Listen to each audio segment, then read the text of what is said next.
if you look back in the last 5 years, the biggest corruption cases have been which have involved the Prime Minister, the President, or the senior ministers. So if you select a clean cabinet, and if the Prime Minister, if you present yourself to accountability to the public, and in our case, we have all the top senior leadership of my party have put their assets, their taxes, assets of their children, all on the website. So we have presented ourselves to accountability. And if you have clean government, if your cabinet is clean and your Prime Minister is clean, 70% of corruption finishes that day.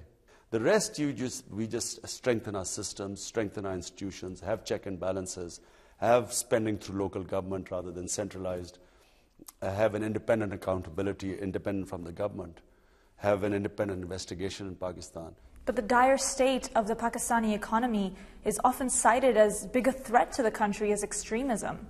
How do you plan to collect more taxes and deal with the deficit? Well, first create a tax culture. Make people realize that their money is not going to be spent on the lavish lifestyle of the ruling elite, but will be spent on the people of Pakistan who are paying taxes.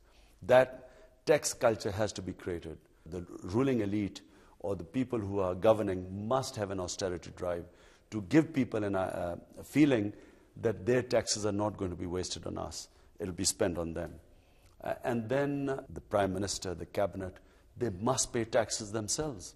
You can't have poor subsidizing the rich, what happens right now. People don't want to pay taxes. The rich must be taxed.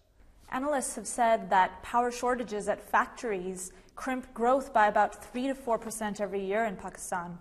How do you plan to fix that? Most of the power shortages are because of corruption. There's massive pilferage. There's massive theft in gas and in the power supply. And this theft causes most of shortages.